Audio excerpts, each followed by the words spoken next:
Bonjour à tous, shalom, cher peuple des dieux, bienvenue à cette série sur le mariage chrétien mis au point. Mariage chrétien mis au point, première partie, parce que la matière est tellement abondante, mais nous allons parler de la première partie, nous allons prendre quelques aspects du mariage chrétien afin de pouvoir aider tous les couples chrétiens qui se sont engagés dans cette belle voie à pouvoir rester jusqu'à leur mort.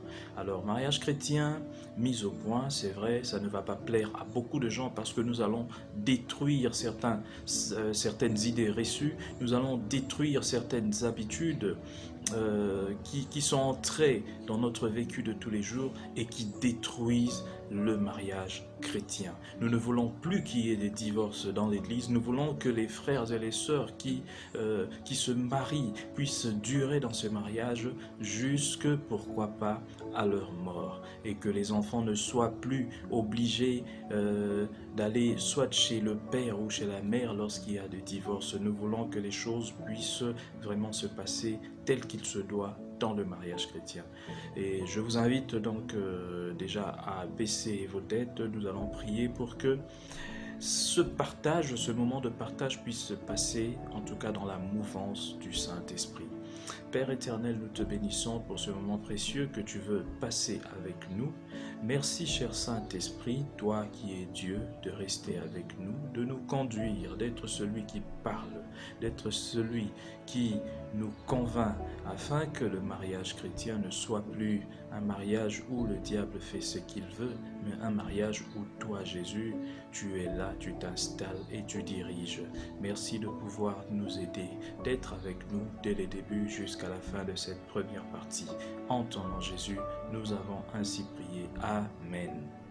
Eh bien, chers frères et sœurs, je suis très heureux de pouvoir partager le peu de connaissances que j'ai eues de par mon expérience, mais aussi ce que l'Esprit a mis en moi afin de pouvoir partager avec vous pour aider un tant soit peu certains couples à pouvoir sortir de ce dilemme de foi qui existe lorsque nous sommes partagés entre la parole des dieux et aussi la façon dont les choses se passent dans notre société, la coutume à côté et nous chrétiens, nous devons savoir comment nous comporter vis-à-vis de ces choses et même les habitudes, il y a beaucoup de choses, nous allons parler de beaucoup de choses et vraiment j'aimerais que vous soyez là, vous ayez une oreille attentive.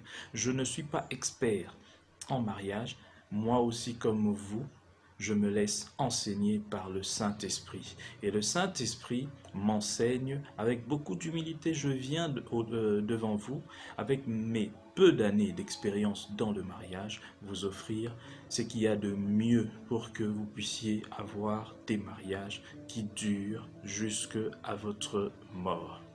Alors, la première des choses, le premier point déjà, avant d'entamer ce premier point, je voudrais d'abord parler de mariage chrétien. Pourquoi est-ce que nous parlons de mariage chrétien? Je dis bien, cette émission est intitulée Mariage chrétien mis au point. Mariage chrétien et mariage tout court, c'est deux choses différentes. Différentes parce que lorsqu'on parle de mariage chrétien, il ne s'agit pas de ce mariage qui a été célébré dans une église. Ce n'est pas ce mariage-là, même si c'est le pape lui-même qui vous a imposé les mains, ce n'est pas ce mariage-là qui est chrétien. Le mariage chrétien n'est pas ce mariage-là qui a été célébré, je ne sais pas comment. Ce n'est pas ce mariage-là entre deux personnes qui fréquentent seulement l'église. Le mariage chrétien n'est pas ce mariage entre deux personnes qui se font appeler chrétiens. C'est déjà un élément très important qu'il faut soulever d'entrée de jeu. Le mariage chrétien, c'est le mariage où Jésus est au centre et est l'autorité spirituelle des deux conjoints.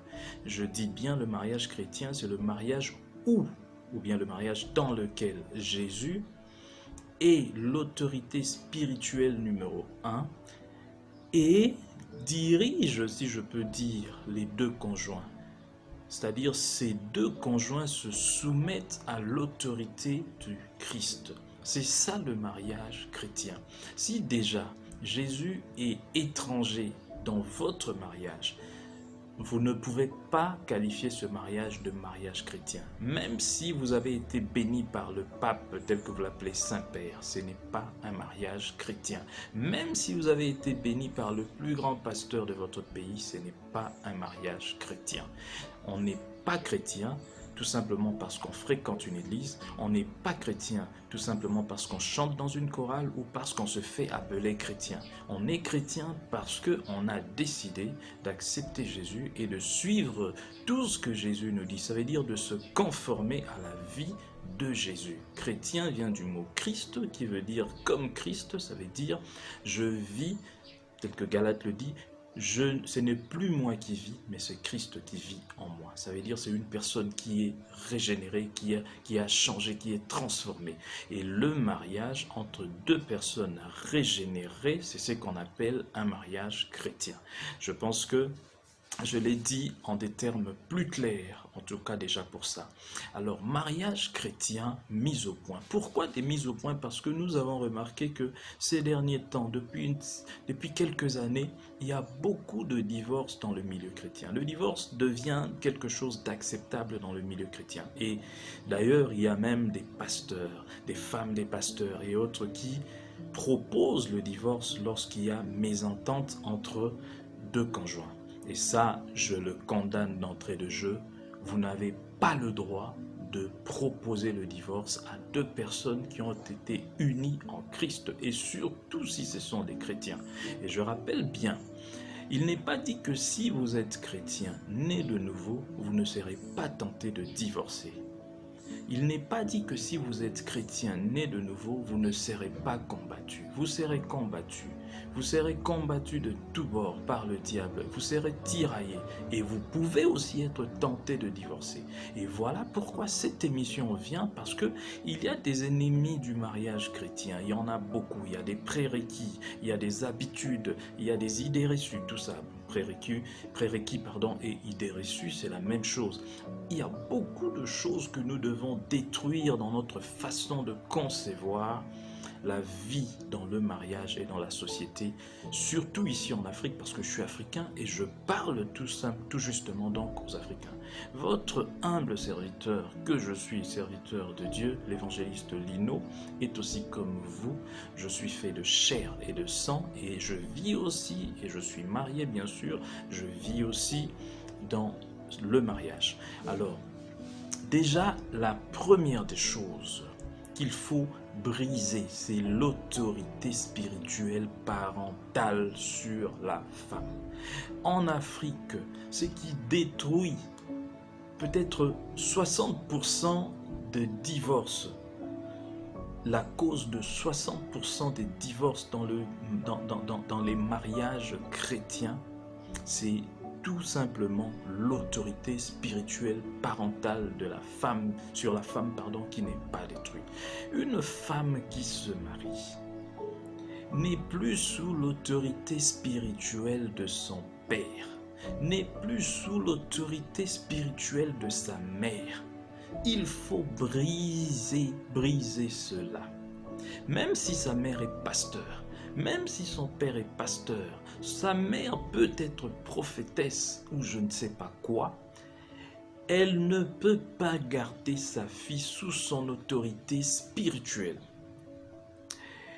C'est pourquoi lorsque tu veux donner ta fille en mariage, il faut te rassurer que cet homme est vraiment un chrétien né de nouveau. Parce qu'un chrétien né de nouveau est sous l'autorité spirituelle de Christ. Ça veut dire il est conduit par le Saint-Esprit parce que Christ est au-dessus de lui. Et c'est clair, lorsque tu donnes ta fille à un homme de ce genre-là, ça veut dire que ta fille est sous l'autorité de cet homme qui est sous l'autorité de Christ, ce qui veut dire que ta fille est sous l'autorité du Christ. Lorsque vous vous mariez, mes chers amis les hommes, n'allez pas par les sentiments. Vous devez détruire. Demandez même à votre pasteur si c'est possible le jour de votre mariage. Pendant qu'on fait la prière de la bénédiction nuptiale, de briser l'autorité spirituelle paternelle, surtout paternelle sur votre femme, sur votre épouse. Son père ne peut plus être son autorité spirituelle. Je veux vous dire pourquoi. La réalité est que la plupart des parents, de nos parents, en tout cas la génération de nos parents, ce sont des personnes qui spirituellement n'étaient pas soumises à Christ. Et lorsque vous allez contracter un mariage avec une sœur et que son père n'est pas sous l'autorité du Christ, sachez que votre femme, qui a depuis sa naissance été sous l'autorité de son père, continue à être sous cette autorité spirituelle. Vous devez l'arracher de cette autorité spirituelle. Son père n'a pas le droit, n'a plus le droit de s'imposer spirituellement dans la vie de sa fille. Et voilà pourquoi vous voyez beaucoup de mariages aujourd'hui échouer, parce que le père est tellement présent spirituellement dans sa fille, à tel point qu'il vient même deux fois, spirituellement et même physiquement. Il réclame au fait cette autorité spirituelle sur sa fille.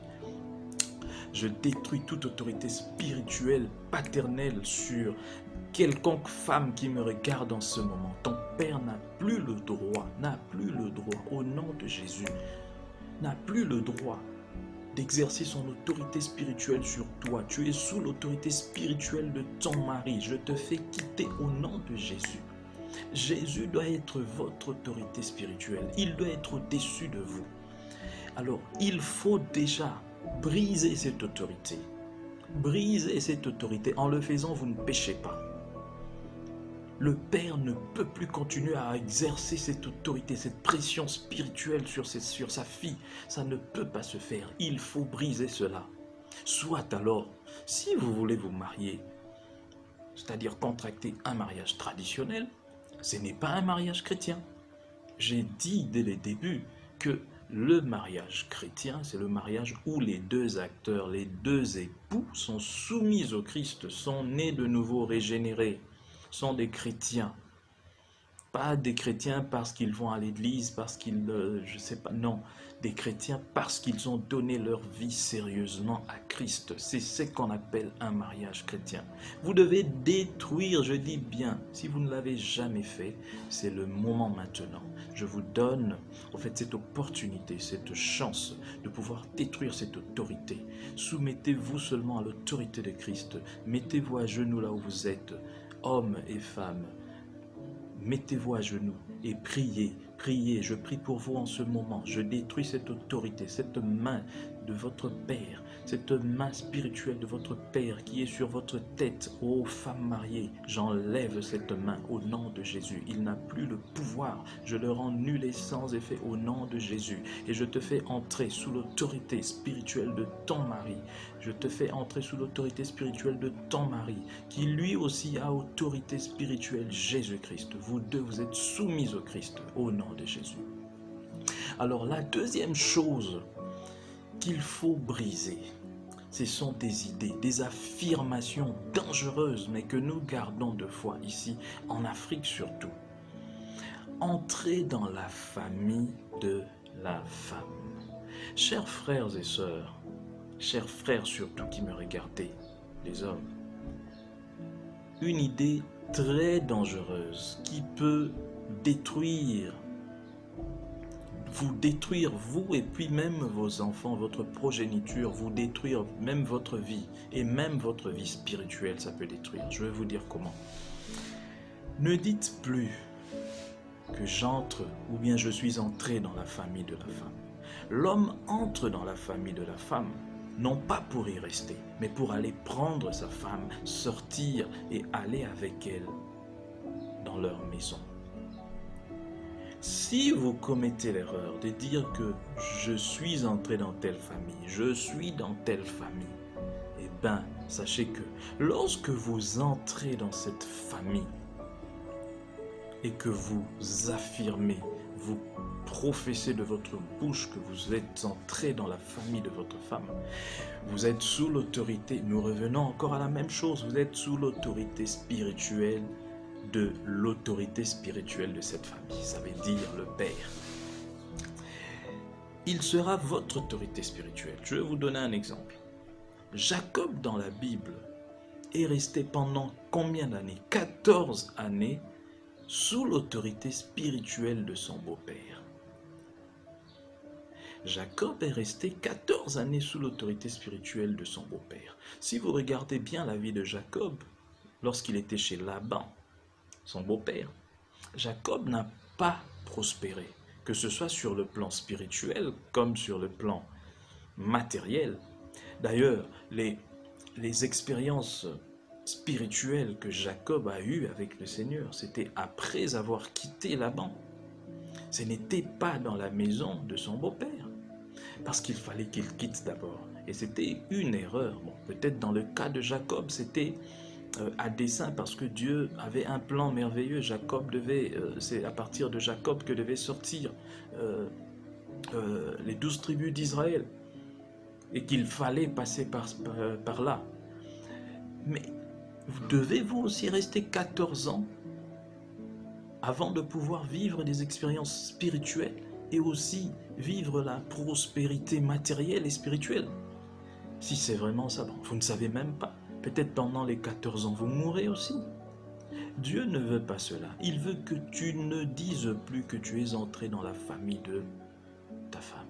Tu y es parti, mais pour prendre ta femme et sortir avec elle. Le jour où j'ai compris cette affaire, oh, j'ai béni Dieu.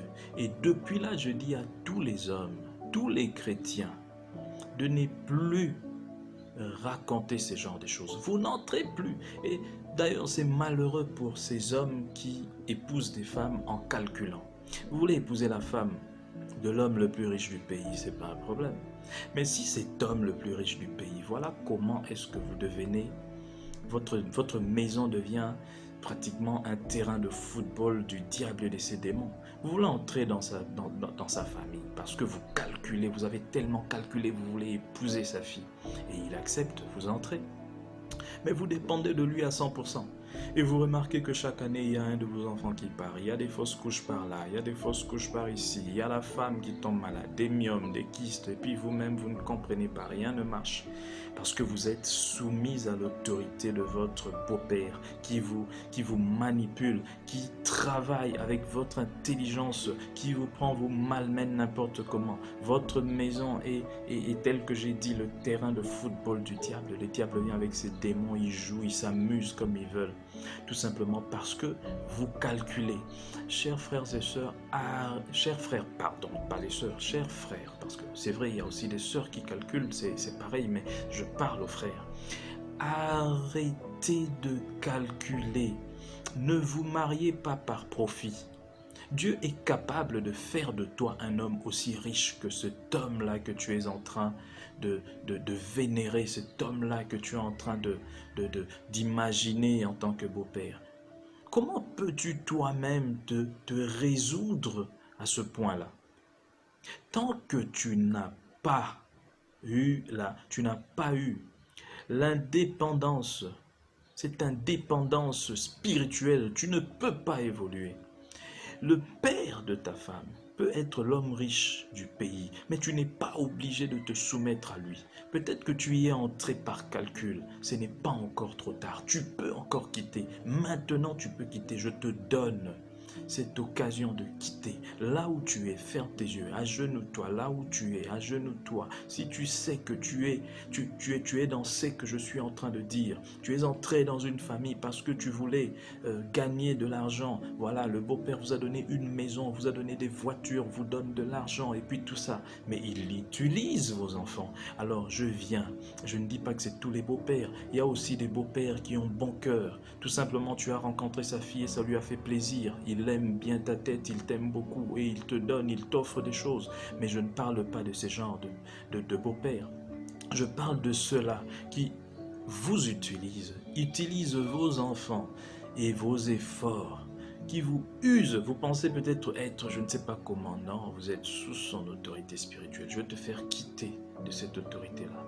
Ferme les yeux là où tu es et je vais prier pour toi au nom de Jésus. Seigneur, ces frères qui est à genoux, cette sœur qui est à genoux, je prie pour que tu puisses le faire quitter, la faire quitter de cette autorité spirituelle de son beau-père, de sa belle-mère.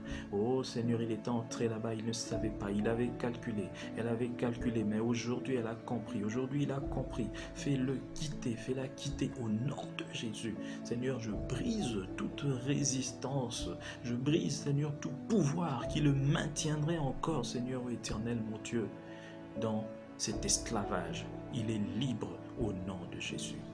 Eh bien, chers frères et sœurs, tu es maintenant libre, tu as quitté cet esclavage spirituel. Et il y a encore autre chose, une autre affirmation dangereuse. Celle-là, elle est la plus dangereuse. On a l'habitude de dire on n'épouse pas la femme, mais on épouse la famille. Oh non, non, quelle bêtise. Eh bien, chez moi, ce n'est pas le cas. J'ai épousé ma femme. Maman Patricia, je t'ai épousé toi. Je n'ai pas épousé ta mère, je n'ai pas épousé ton père, je n'ai pas épousé tes soeurs, je n'ai pas épousé tes frères, je n'ai pas épousé tes tantes, je n'ai pas épousé la famille Gimbi. Je t'ai épousé toi, Patricia. Je ne peux pas, moi je viens d'une famille. Je ne peux pas aller épouser une autre famille. Je ne connais même pas les réalités spirituelles de cette famille. Et je vais avancer une affirmation aussi dangereuse en disant que j'entre et puis j'épouse une famille. Non mon frère, ne commettez plus cette erreur-là. Même vous les sœurs, vous n'épousez pas la famille, vous épousez Pati, tu m'as épousé moi, tu n'as pas épousé ma famille. C'est vrai, tu dois respect à ma famille parce que j'étais honoré. Culturellement, j'étais honoré parce que c'est l'homme dans notre culture qui vient honorer la femme. Et tu dois du respect à ma famille parce que j'étais honoré. Mais tu n'as pas d'autre compte à rendre à ma famille que le respect. Il n'y a que le respect. Je ne suis pas, tu n'es pas obligé au fait d'aimer tout le monde dans ma famille. Au maximum, tu les respectes. Et moi aussi, pareil. L'homme, tu n'es appelé qu'à respecter. Tu n'es pas appelé à aimer tout le monde. Parce que dans ta belle famille, il y a des gens qui ne t'aiment pas. Tu n'es pas obligé de les aimer non plus.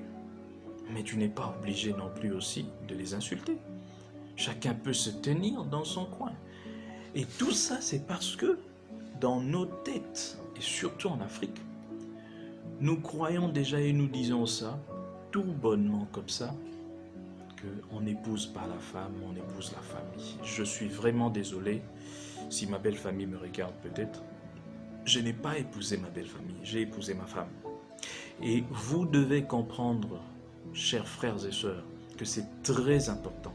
Lorsque vous épousez, lorsque vous dites que vous n'avez pas épousé, on n'épouse pas une femme, on épouse sa famille. Ou on n'épouse pas un homme, on épouse sa famille, vice-versa. Cette famille-là, si c'est une famille de sorciers, tu as épousé tous les sorciers de cette famille.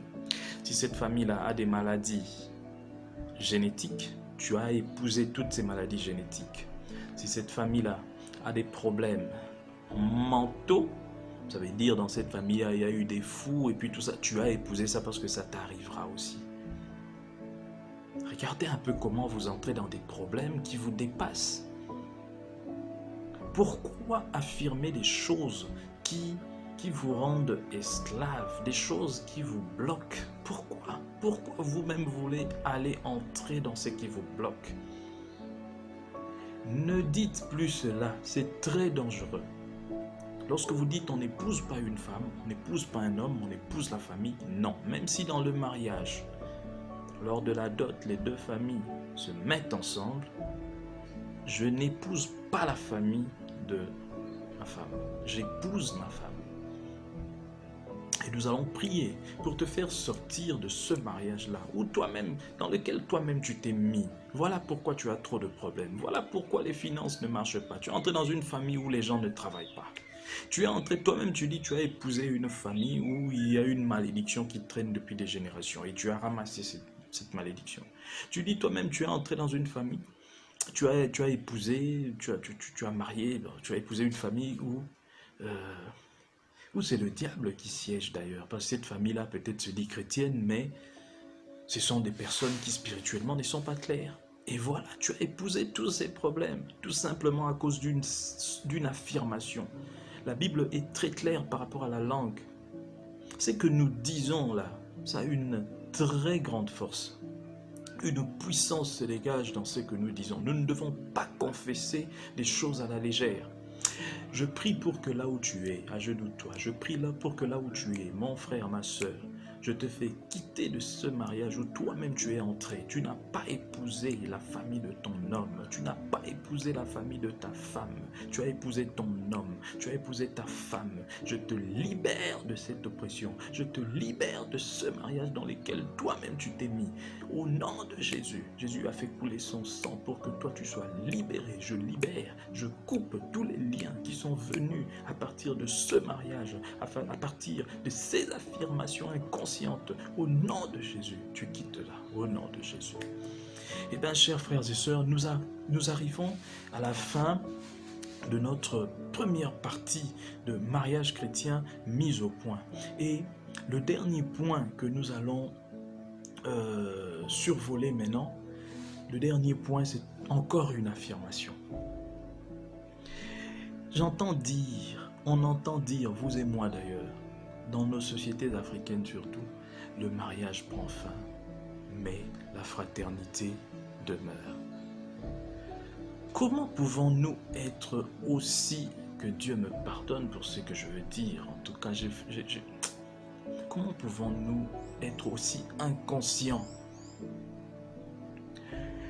La fraternité, comment naît-elle? Pour que la fraternité supplante le mariage. Comment naît la fraternité? Est-ce que les frères et sœurs sont tombés du ciel, sont venus des arbres ou bien sont venus des œufs? Je ne comprends pas. Tes frères et tes sœurs sont venus, et toi-même d'ailleurs, tu es venu d'un mariage, d'une union entre ton père et ta mère. C'est la même union, c'est pareil avec toi aujourd'hui. Tu t'unis à ton homme, tu t'unis à ta femme. Vous avez des enfants. Réfléchissons par déduction. Si l'union entre toi et tes frères et tes sœurs est plus forte que l'union entre toi et ton mari, je commence pour la femme, ça veut dire que l'union entre tes enfants à toi, ça veut dire tes enfants, doit être plus forte que l'union entre tes enfants et toi. Ceux qui sont intelligents m'ont suivi et ont compris. La fraternité vient d'un mariage, ça ne vient pas, ça ne tombe pas du ciel. Arrêtez avec ces manipulations. La plupart des familles qui disent ces choses veulent manipuler tout simplement. Ce sont des familles manipulatrices qui utilisent ces genres de choses. Vous ne pouvez pas affirmer des genres de choses parce que vous-même, chers parents, chers beaux-parents, qui avez l'habitude de manipuler vos enfants, déjà mariés, ça c'est une sorcellerie inconsciente. Vous n'avez pas le droit de manipuler vos enfants quand ils sont déjà mariés. Quand vous leur dites des choses pareilles, que tu peux quitter ton mari, mais tu ne quitteras jamais tes frères et sœurs parce qu'il y a le sang. Je vais vous dire quelque chose, peut-être que vous ne croyez pas, et je crois que vous n'êtes même pas chrétien. Lorsque nous allons à l'église et que nous nous marions, je parle du mariage chrétien, même si ce n'est pas à l'église, même si on a été marié, c'est-à-dire on a été béni sous des arbres, ou bien dans un fleuve, ou bien je ne sais pas, dans la forêt. Lorsque moi j'ai Christ en moi, et ma femme aussi, celle qui va devenir ma femme a Christ en elle, lorsque nous nous unissons, il y a cette union dans l'esprit. Et quand on parle de l'esprit, puisque on dit il n'y a pas d'alliance, bibliquement l'alliance se fait par le sang. Le sang qui coule entre ma femme et moi, c'est le sang de Christ. Toi, tu penses que toi, beau-parent, beau-père ou belle-mère, tu penses que ton sang est plus précieux que les sangs de Christ? Tu penses que le sang qui coule dans les veines de tes enfants, qui sont les frères et sœurs de ta fille ou de ton fils, est plus précieux que le sang de Jésus. Un mariage chrétien, c'est un mariage qui inclut beaucoup de choses. Vous devez faire très attention. Soit alors ne vous mariez pas. Parce que lorsque vous êtes chrétien né de nouveau, régénéré, que vous vous mariez, vous mettez en action le sang de Jésus. Le sang de Jésus n'est pas le sang des taureaux, ce n'est pas le sang d'un homme. Le sang d'un homme, ça vaut quoi? Le sang d'un homme peut couler aujourd'hui et puis ça s'arrête pour lui. On peut même le tuer n'importe comment. Mais Jésus, c'est le sang le plus doux. C'est le seul sang qui peut encore avoir de l'effet, même après la mort. Je vais vous dire comment. Les enfants d'un homme de Dieu, un vrai homme de Dieu, un serviteur de Dieu, puisque en lui, il y a aussi les stigmates de Jésus, de la souffrance de Jésus. Il y a aussi le sang de Jésus qui coule en lui. Ce sang coule aussi dans ses enfants. Même lorsqu'ils meurent, ces enfants sont des intouchables. Je vous l'ai dit par révélation, ils sont intouchables parce que le sang de Jésus le protège. Et qu'est-ce que vous voulez nous apprendre en nous disant que la fraternité est plus grande que le mariage? Je détruis cette affirmation. Si quelqu'un continue de dire ces affirmations, qu'il soit anathème au nom de Jésus, il n'a pas le droit de dire des conneries pareilles. Que Dieu me pardonne pour ces gros mots. Il n'a pas le droit de dire des choses pareilles. Et je vais prier maintenant pour détruire aussi ces faux savoirs. Si on vous a mis dans vos têtes ces genres de choses, vous devez sortir de cela. Ce n'est pas normal, impossible, ça ne peut pas se faire. Le sang de Jésus est plus fort que n'importe quel sang. Le mariage prime sur la fraternité. Vous devez le savoir et je parle du mariage chrétien. Si vous voulez rester dans cet état d'esprit que le mariage, c'est on peut entrer, on peut sortir, ne vous mariez pas. Je parle de mariage chrétien. Le mariage chrétien est indissoluble. Si vous avez contracté un mariage chrétien, vous ne pouvez pas vous séparer. Et la personne qui vient pour injecter du mauvais sang, pour vous séparer, pour vous faire divorcer, je le maudis, je maudis cette personne, je la maudis au nom de Jésus.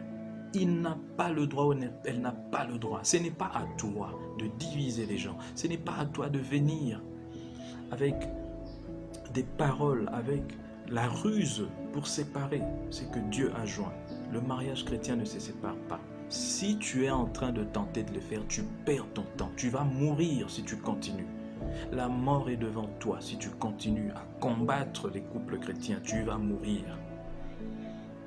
Je prie au nom de Jésus. Sors de ces affirmations, là où tu es, sors de ces affirmations. Si tu pensais que la fraternité était plus grande, plus forte que le mariage, je détruis cela au nom de Jésus. À partir d'aujourd'hui, mets dans ta tête que les Saint-Esprit puissent inculquer en toi que la fraternité vient d'un mariage. Et si ce mariage-là de tes parents, si tes parents considèrent que leur mariage est plus grand que ton mariage, ils ont totalement tort, parce que peut-être que leur mariage, et d'ailleurs si ce sont des personnes qui pensent comme ça, leur mariage n'est pas un mariage chrétien, mais le tien c'est un mariage chrétien et ça implique le sang de Jésus.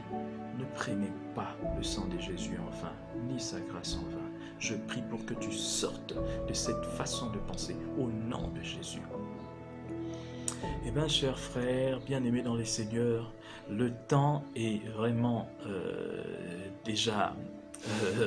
on est déjà à court de temps et on ne peut plus continuer. C'était la première partie de notre série sur le mariage chrétien mis au point. Mariage chrétien mis au point, c'est cette émission. Je voudrais bien que vous puissiez partager cette émission dans le monde entier. S'il faut même traduire en plusieurs langues, ce sera vraiment merveilleux parce que le Seigneur veut que les mariages chrétiens puissent durer. Que les mariages chrétiens soient solides, que les frères et sœurs qui aspirent au mariage puissent y entrer avec conviction et y rester pour toute leur vie. Que Dieu vous bénisse là où vous êtes et que Dieu vous rende, que vous fortifie dans vos mariages. Au nom de Jésus, soyez bénis. Amen.